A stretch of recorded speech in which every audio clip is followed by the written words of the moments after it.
محنت میں نبی علیہ السلام کا مبارک طریقہ زندہ ہو، صرف محنت زندہ ہو یہ نہیں ہے، یہ نہیں ہے، نبی علیہ السلام کا طریقہ زندہ ہو محنت۔ نبی علیہ السلام کا مبارک طریقہ محنت میں کیا تھا؟ لوگوں کے پاس چل چل کے جانا، اپنی جان اپنے مال سے چل چل کے جانا۔ نمبر 3، سب سے پہلے ایمان اور یقین کی دعوت دینا۔ نمبر 4، پھر عبادات پہ لانا۔ یہ نبی کی محنت کا طریقہ ہے۔ جیسے مرضی محنت کر لو دین زندہ ہو جائے گا، ایسا نہیں ہے، ایسا نہیں ہے۔ محنت میں نبی علیہ السلام کا طریقہ زندہ ہو، لوگوں کے پاس چل چل کے جانا۔ امام الانبیاء لوگوں کے پاس اتنا چل چل کے گئے ہیں کہ مکے والے ایک ایک گھر میں آپ اتنا گئے ہیں کہ مکے والے پکار اٹھے، نبی علیہ السلام کو کہنے لگے ما آنا لکا حتی تستیأس منا، آپ پر ابھی وہ وقت نہیں آیا کہ آپ ہم سے مایوس ہو جاؤ۔ مطلب یہ کہ آپ ہمارے پاس آئے، ہم نے کہا آپ تو جادوگر ہو، چلو چلو جاؤ اپنے گھر، آپ پھر آ گئے۔ ہم نے کہا تو شاعر ہے، اب چلو آپ کی بات نہیں مانتے، پھر آ گئے۔ نعوذ باللہ نعوذ باللہ، 7 بار گزرا، تو کذاب ہے، جا چلا جا، آپ پھر آ گئے۔ تو دیوانہ ہو گیا، پھر آ گئے۔ تو ساپی ہے، ساپی اس کو کہتے تھے جو بتوں کی پوجا چھوڑ کے ایک اللہ کو مانے، اس کو ساپی کہتے تھے۔ تو ساپی ہو گیا، جا چلا جا۔ یعنی اتنا ہمارے پاس آپ آئے، ہم نے آپ کو ٹھکرایا، نعوذ باللہ نعوذ باللہ، آپ پھر آتے ہو، ابھی تک وہ وقت نہیں آیا کہ آپ ہم سے مایوس ہو جاؤ۔ کتنا گئے ہوں گے، سوچ کے سوچو ذرا، جو انہوں نے یہ کہا۔ ارے آدمی، ایک آدمی کے پاس ایک مرتبہ جائے کہ میرا بجلی کا بل زیادہ ہو گیا، 2000 روپے مجھے قرضہ دے دو، وہ کہہ دے میرے پاس نہیں ہے، میری مجبوری ہے، اس کو خالی بھیج دے، وہ پھر دوبارہ آ جائے، یہ 2000 قرضہ دے دے، میرا بجلی کا بل زیادہ ہے، وہ پھر نہ کر دے، تو پھر بندہ تیسری مرتبہ بھی جائے گا، چوتھی مرتبہ بھی جائے گا، 5ویں مرتبہ بھی جائے گا، جو دیکھا کوئی اور طریقہ کرے گا۔ اس نے ایک بار کہہ دیا، 2 بار کہہ دیا، نہیں ہے نہیں ہے، آدمی جاتا ہی نہیں ہے۔ پھر امام الانبیاء کو اتنی مرتبہ کہا، وہ پھر جاتے ہیں، کتنی مرتبہ گئے ہوں گے، تب انہوں نے یہ کہا۔ یہ میرے اور آپ کے نبی کا حوصلہ۔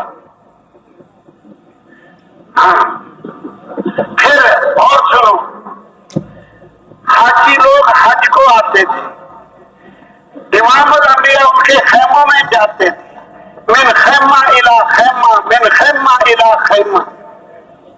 ایک 2 واقعات یہ بھی عرض کر، ایک خیمے میں گئے، انہوں نے نہیں مانا، امام الانبیاء باہر نکلے، ایک بندہ، آپ اونٹنی پہ سوار ہو گئے، سواری پر، اندر سے ایک بندہ پیچھے نکلا، اب چلا گیا ہے جو چھوڑ دے، نہیں، جب اونٹنی پہ سوار ہو گئے، ایک ڈنڈا اس کے ہاتھ میں تھا، جیسے نیزہ مارتے ہیں، سیدھا اس کے پیٹ میں زور سے سیدھا وہ ڈنڈا مارا، اونٹنی پیچھے سے اوپر کو اچھلی، امام الانبیاء کو زمین پہ گرا دیا۔ پیارے نبی اس کے بعد پھر گھر نہیں آیا، اچھا دفعہ ہو جاؤ، جاتے ہو دوزخ میں جاؤ، جہاں مرضی جاؤ، اس خیمے سے نکل کے اگلے خیمے میں چلے، اگلے خیمے میں چلے۔ اتنے واقعات ہیں حاجیوں کے خیموں میں جانے کی، ایک ایک کی منت خوشامد کرنا۔ اور سنو، وہ منڈیاں لگاتے تھے مویشیوں کی، مال کی، اپنا گدھا گھوڑا اونٹ خنجر گائے بکری بیچنے کے لیے، خریدار خریدنے کے لیے آ جاتے۔ امام الانبیاء نہ بکری لینی ہے نہ گائے، وہاں بازار میں چلے جاتے ہیں، جا کے ایک ایک کو ایمان کی دعوت دے۔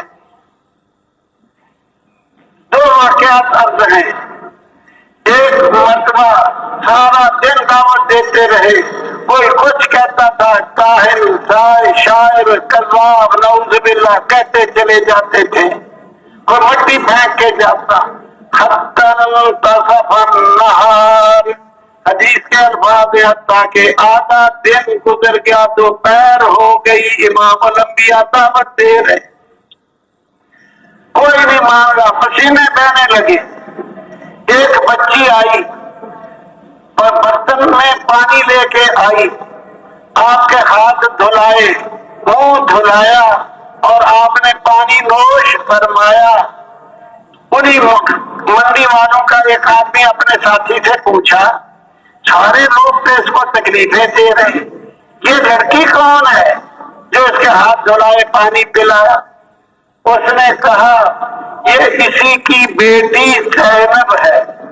یہ مکہ مکرمہ کی بات ہے، ان دنوں پردے کے احکام نہیں آئے تھے، ایک دوسرے کو پہچانتے، یہ اسی کی بیٹی زینب ہے، یہ میرے نبی کا حال ہے۔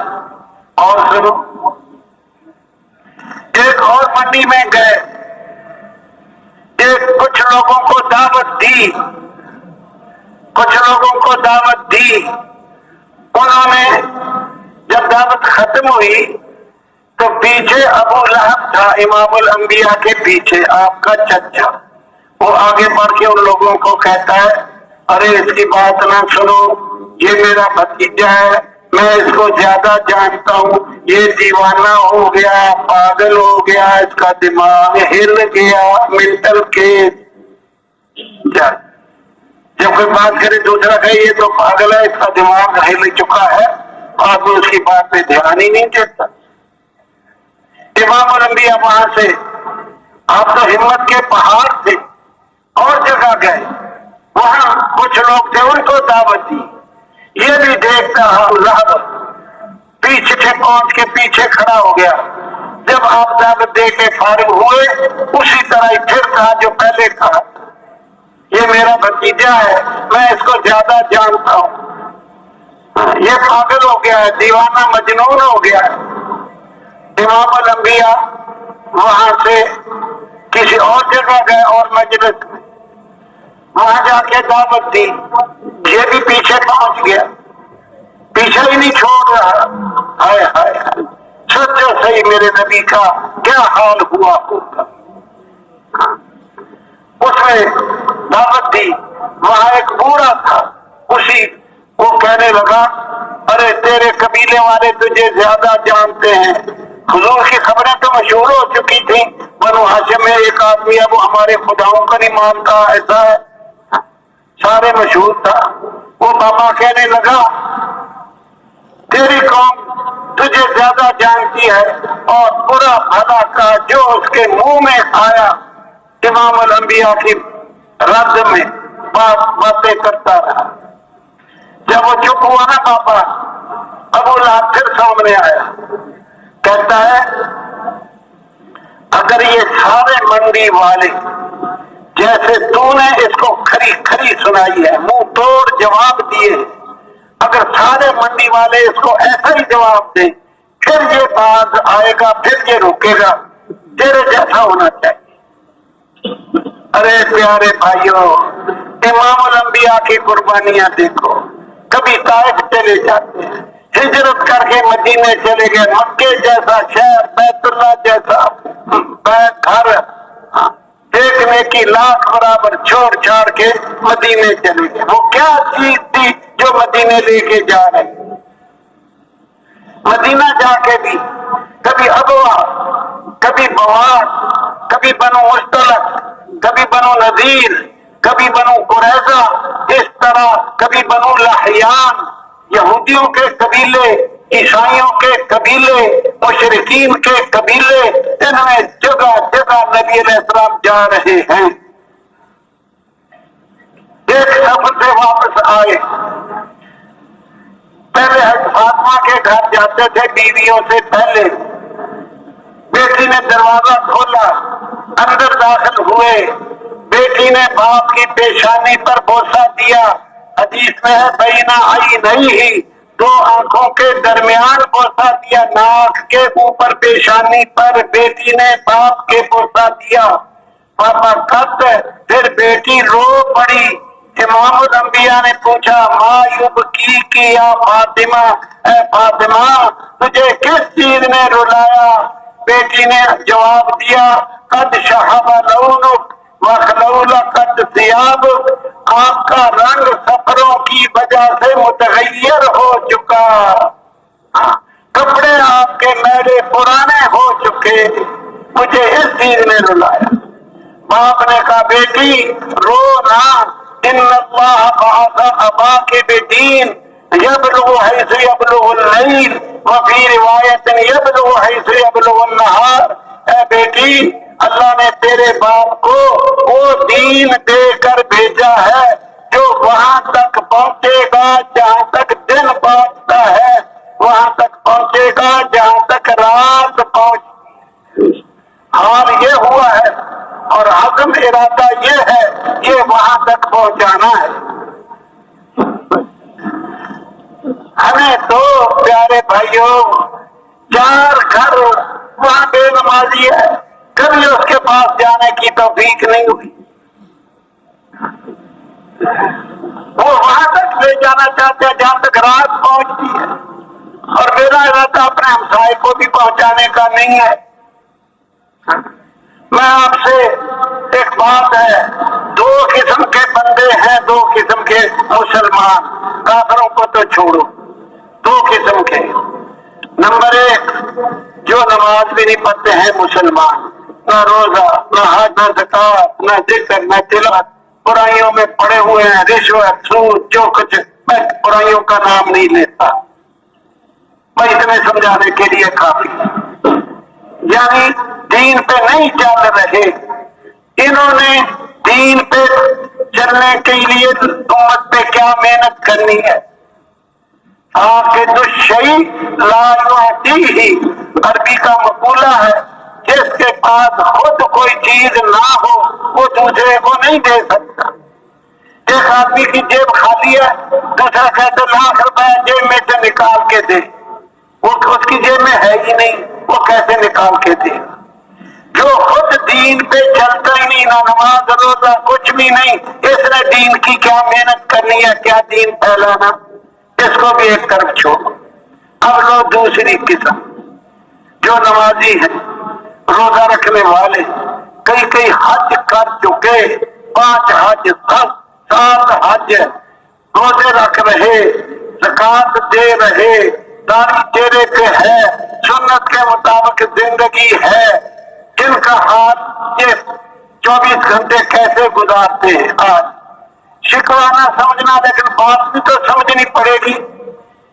صبح کو اٹھتا ہے یہ نیک آدمی، حاجی صاحب، نمازی صاحب، نبی کی تابع داری کرنے والا، آنکھ کھولی الحمدللہ الذی احیانا بعد ما اماتنا والیہ النشور، پھر بیت الخلا گیا سنت کے مطابق، بیت الخلا سے نکلا سنت کے مطابق، وضو کیا سنت کے مطابق، تہجد پڑھی سنت کے مطابق، مسجد میں داخل ہوا سنت کے مطابق، نماز پڑھی فجر کی سنت کے مطابق، کیونکہ نیک آدمی ہے، اتباع سنت یہ کرتا ہے۔ پھر مسجد سے نکلا گھر آیا، ناشتہ سنت کے مطابق، اب ناشتے سے فارغ ہوا، اب دکاندار جا رہا دکان کو، کارخانے والا جا رہا کارخانے کو، ملازم جا رہا دفتر کو، مزدور جا رہا مزدوری کرنے کے لیے، سارا دن مال کمانے میں لگ گئے۔ ظہر کی نماز وہی کاروبار کی جگہ پڑھ لی، عصر بھی وہی پڑھ لی، رات کو آیا کیونکہ سنت کے مطابق زندگی گزارنے والا ہے، کھانا رات کا سنت کے مطابق، شام کے وظائف، آیت الکرسی، سورت ملک، تسبیحات فاطمہ، سارا سنت کے مطابق، پھر اللہ بسمی کا اموت و آیا، سنت کے مطابق سو گیا، صبح کو پھر اسی طرح ہی اٹھے گا۔ یہ اس طرح زندگی گزار رہا ہے مذہبی آدمی، نیک آدمی۔ دین کیسے پھیل جائے یہ آپ بتاؤ۔ گھر سے مسجد، مسجد سے گھر، گھر سے دکان، دکان سے گھر، زندگی تو یوں گزر رہی ہے، دین کیسے پھیل جائے؟ سوچو سارے، نبی علیہ السلام نے اس طرح دین پھیلایا۔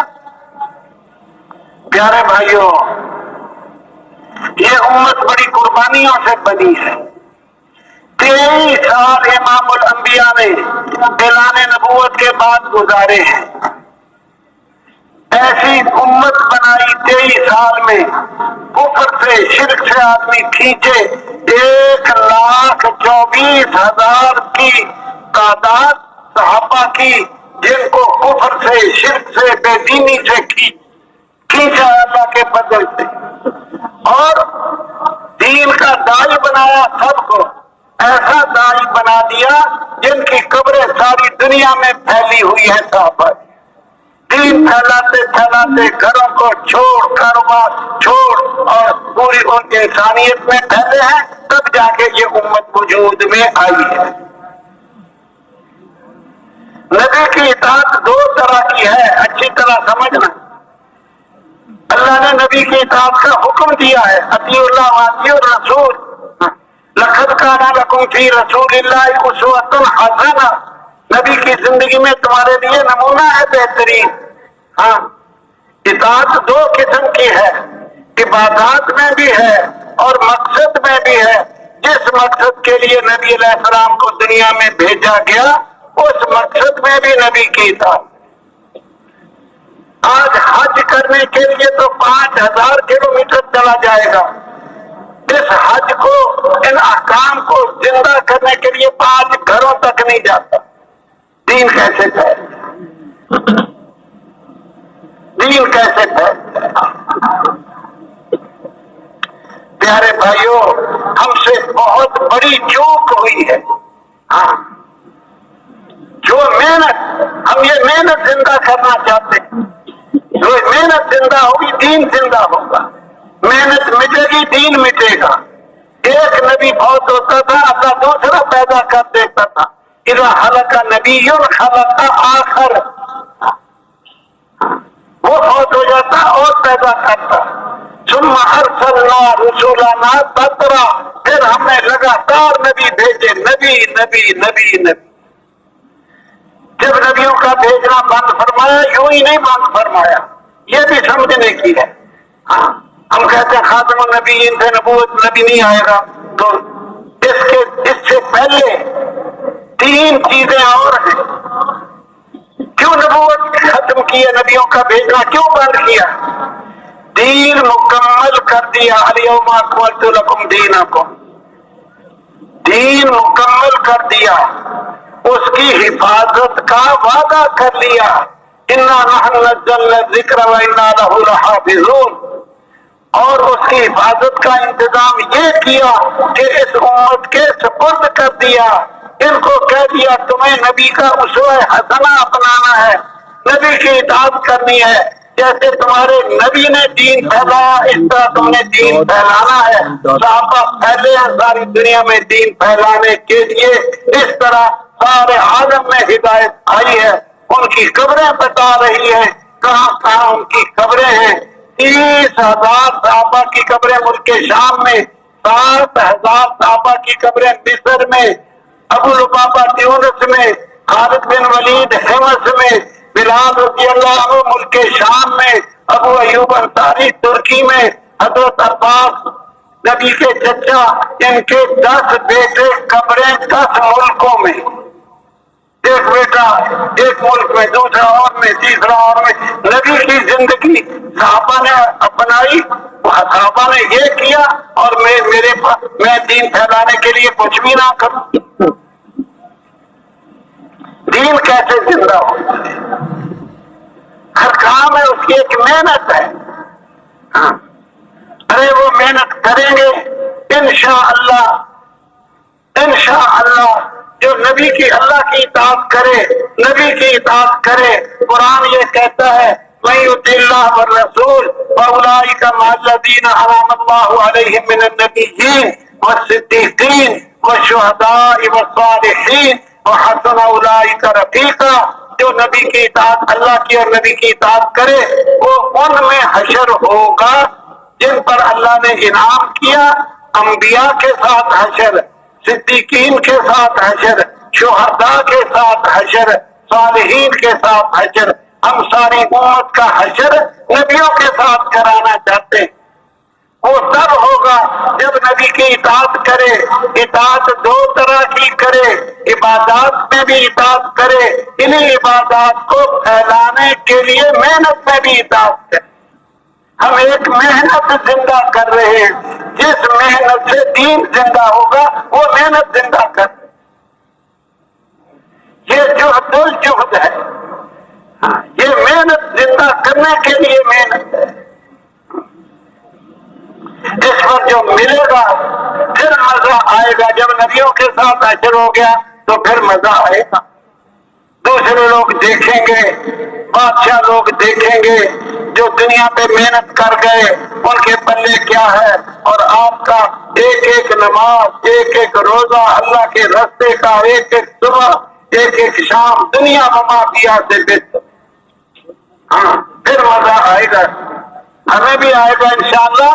اور وہ جو نہیں کر رہے ان کی ہائے نکلے گی، ہائے رب ارجعون، اللہ من واپس بھیج دے، لعلی اعمل صالحا، پھر میں بڑے نیک کام کروں۔ اللہ کہتا ہے کلا، ہرگز نہیں، کلمۃ هو قائلها، یہ تو ایک بات ہے جو کہہ رہا ہے، اب آگے پیچھے آنا نہیں ہے۔ پیارے بھائیوں، اپنے آپ پر بھی ہم رحم کھائیں، اپنے گھر والوں پہ بھی رحم کھائیں، اپنے سارے اس امت پہ رحم کھائیں، اللہ سے فیصلے کروائیں۔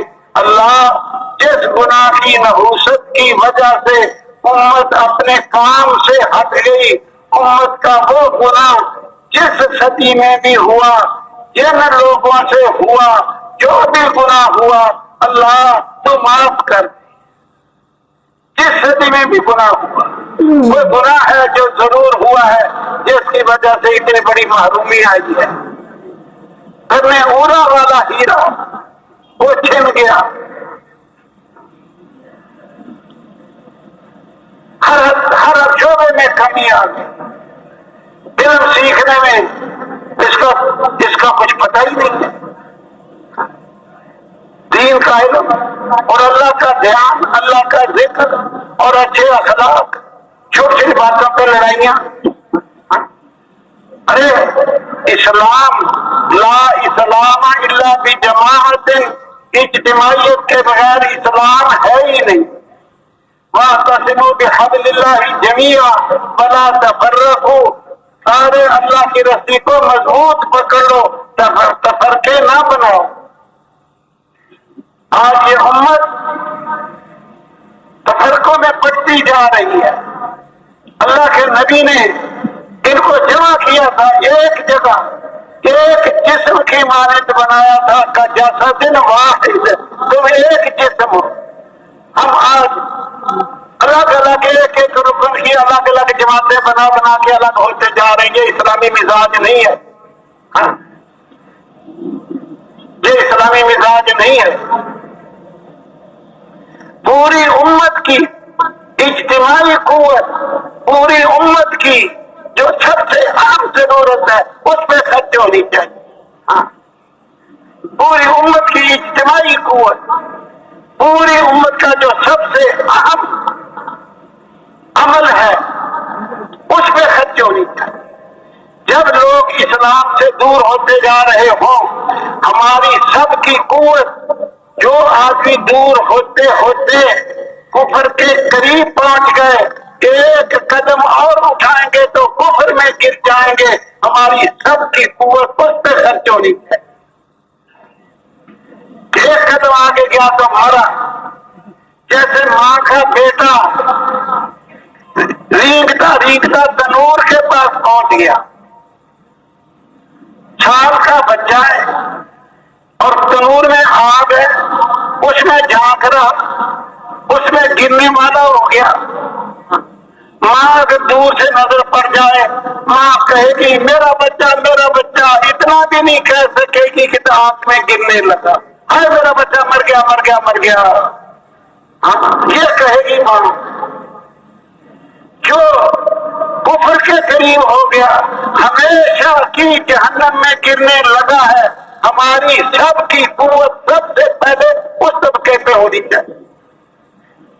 پھر دوسرے نمبر پر ساری امت کی مجموعی قوت، کوئی بے نمازی نہ رہے، نماز پہ ہونی چاہیے۔ نماز گئی دین گیا۔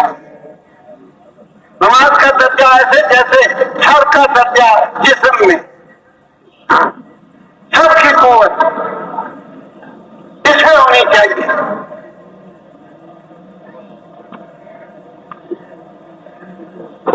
میں بھی ارادہ کرتا ہوں، میں بھی عزم کرتا ہوں، آپ بھی کرو، ہم ایک امت ہیں، اجتماعی بن کے رہیں گے۔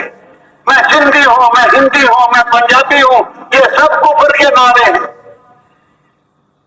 ایسے نعرے لگانے والے دوزخ کے خس و خاشاک ہیں، دوزخ کا پورا کباڑ ہے۔ امام الانبیاء سے پوچھا کہ اگرچہ نماز پڑھے روزہ رکھے، فرمایا اگرچہ نماز پڑھے روزہ رکھے۔ ہم ایک امت ہیں، ایک جماعت ہیں، چھوٹی چھوٹی باتوں پر الگ الگ نہیں ہونا۔ ایک امتی کے لیے ساری امت جان دینے والی ہو، ہر امتی پوری امت کے لیے جان دینے والا ہو۔ حضرت علی رضی اللہ عنہ نے اجتماعیت کو یوں سمجھایا، حضرت علی رضی اللہ عنہ جو علم کے پہاڑ تھے، ایک جنگل میں 3 گائے رہتی تھی، ایک سفید، ایک سرخ، ایک سیاہ۔ شیر آتا، یہ تینوں مل کر اس کے اوپر کود پڑتی، یہ ادھر سے سینگ مار رہی، وہ ادھر سے مار رہی، کوئی آگے سے کوئی کچھ، شیر کا بس نہیں چلتا۔ وہ ایک ہے، یہ 3 ہے، اجتماعیت ہے ان میں۔ اب شیر میں حضرت علی نے مثال بیان کی ہے، شیر نے کہا ان کو جدا جدا کرنا چاہیے۔ سفید اور سرخ کے پاس گیا، کہنے لگا تم بڑی اچھی لگتی ہو، یہ کالی تو تمہارے چہرے پر کالا نشان ہے، یہ جیسے ہم کہتے ہیں، یہ تمہارے لیے عیب ہے۔ اگر کہو تو تم جنگل میں چلتی رہو، میں کالی کو کھا لوں۔ وہ کہنے لگی اچھا یہ کالا داغ تو نہیں ہونا چاہیے، اس کو تو مٹانا چاہیے۔ شیر نے کالی پہ حملہ کیا، اس کو کھا گیا، یہ دونوں اپنا چلتی رہی۔ دوسرا دن ہوا، سفید کے پاس آیا کہ یہ سرخ تیرے لیے عیب ہے، تیری شریک بنی ہے، ستا کی پٹی پڑائی، اگر کہے تو اور جا، سارا جنگل تیرا، جہاں سے مرضی کھا، میں سرخ کو کھا جاؤں۔ وہ کہتی اچھا کھا لیا، اس کو بھی کھا لیا۔ تیسرے دن سفید کے پاس آیا، آج تجھے کھاؤں گا۔ وہ کہنے لگی اب کھائے گا ضرور، میں تجھ سے بچ ہی نہیں سکتی، ایک گائے شیر کا مقابلہ نہیں کر سکتی، لیکن مجھے ایک آواز لگانے دے، جنگل میں لگا لے۔ اے جنگل کے جانوروں، دیکھنے میں آج کھائی جا رہی ہوں، حقیقت میں اسی دن کھائی گئی تھی جس دن میری کالی بہن کھائی گئی۔ اس امت کو ٹکڑے ٹکڑے ہونا، اس کی بجائے اجتماعی امت ہے، ساری امت کی قوت ایک جگہ ہونی چاہیے۔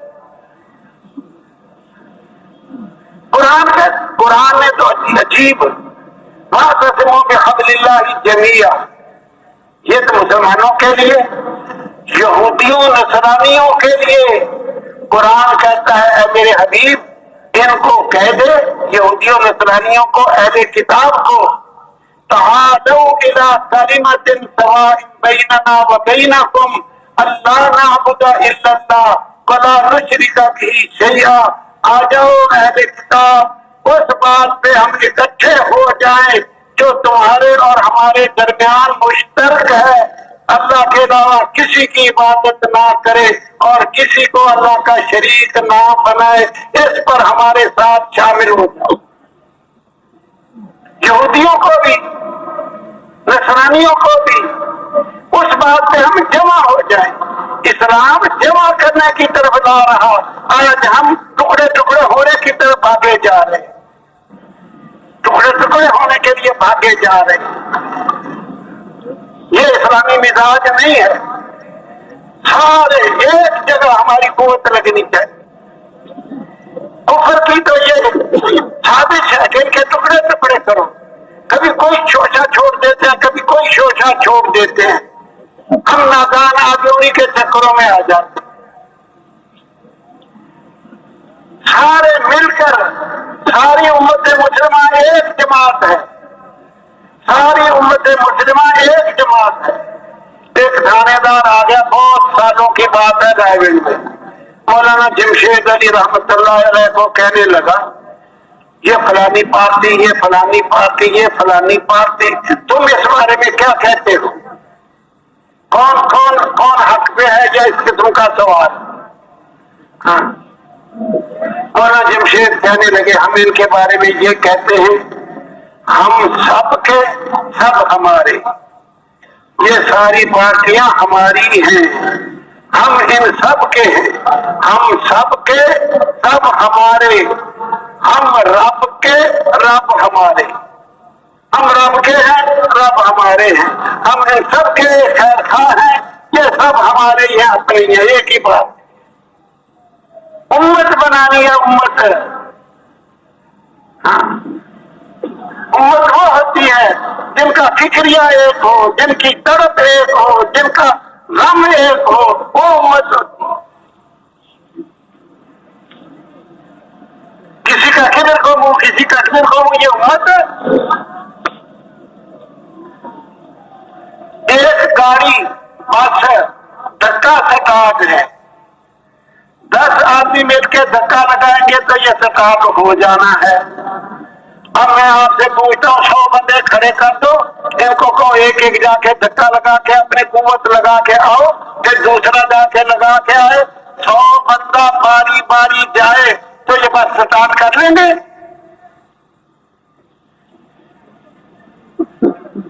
اجتماعیت اور انفرادیت. ہم سب ایک امت ہیں، ہم ایک جماعت ہیں ساری. اللہ نے ہمارا نام سماکم المسلمین، مسلم نام رکھا ہے. ہم ایک امت ہیں، مسلم امت ہیں. اب سارے بھائیوں سے گزارش ہے، کوئی ٹکڑے ٹکڑے کرنے والی بات نہیں کرنی ہے. کسی پارٹی جن کو ان کا ایک ایک فرد کو بٹھا کر ان کو سمجھانا اور امن طریقے سے اس کو سمجھاؤ کہ کامیابی تو نماز میں ہے، کامیابی دین کا علم سیکھنے میں ہے، اللہ کی یاد میں ہے، اچھے مل کر رہنے میں ہے. ہاں، ہمیں اللہ چاہیے اور کچھ نہیں چاہیے. ہاں، ہمیں حکومت نہیں چاہیے.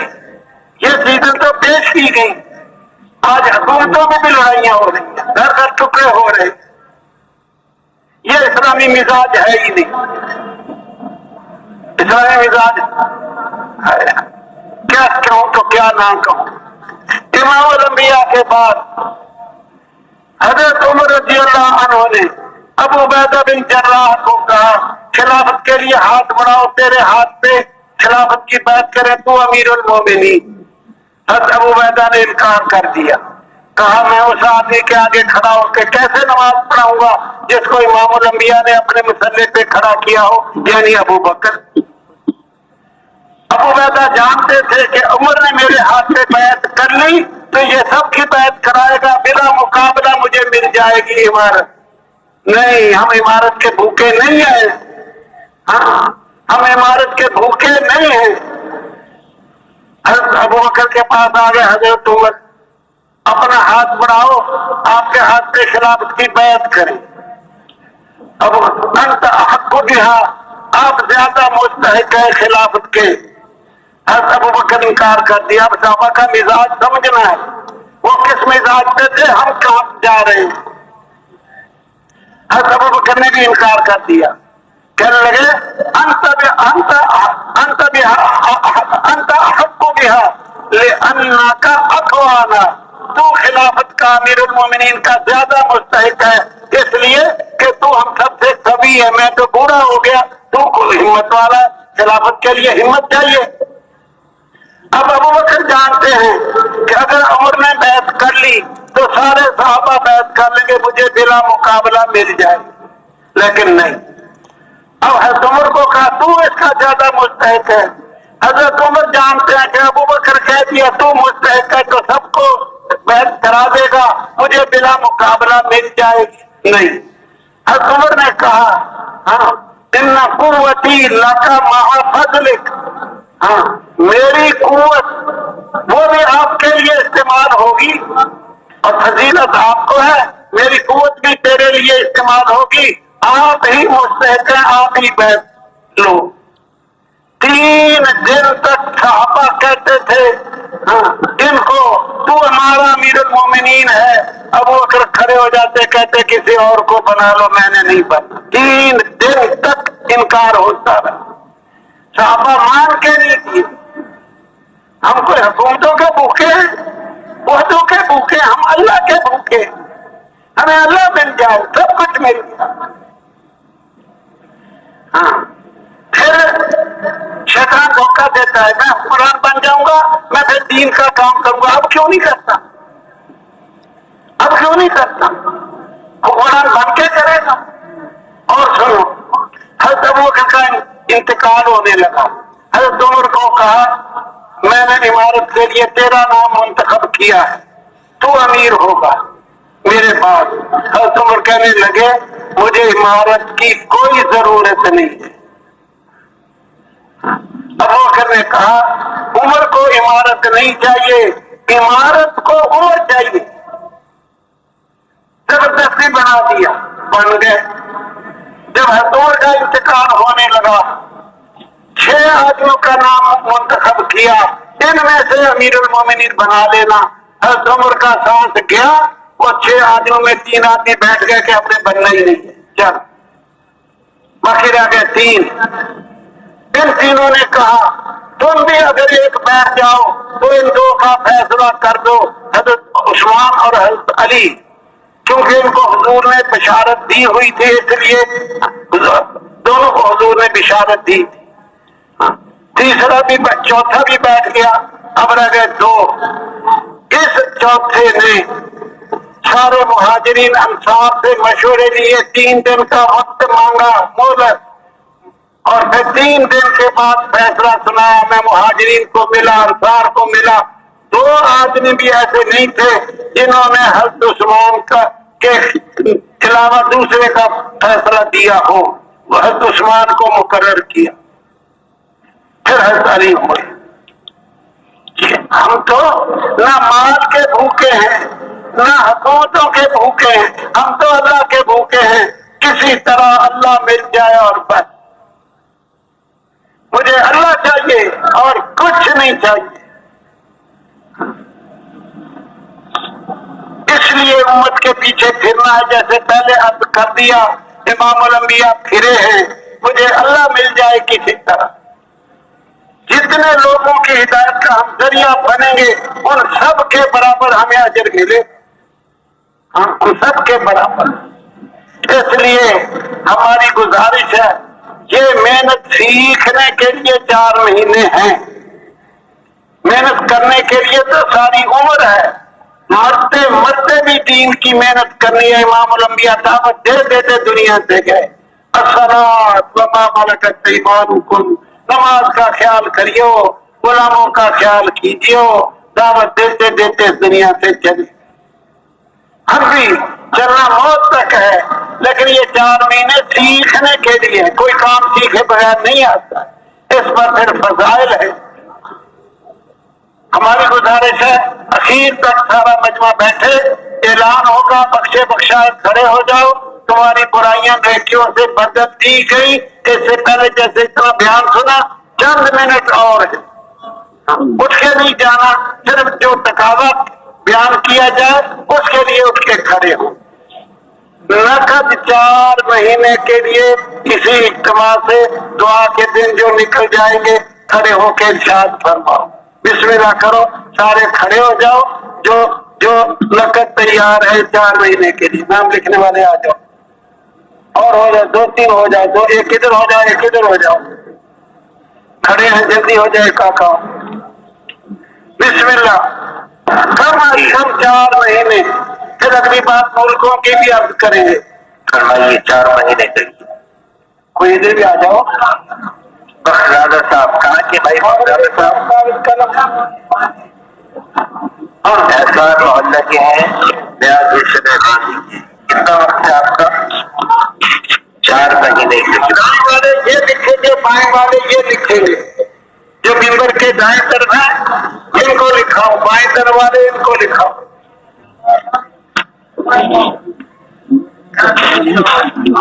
بھائی جبران خان 4 مہینے،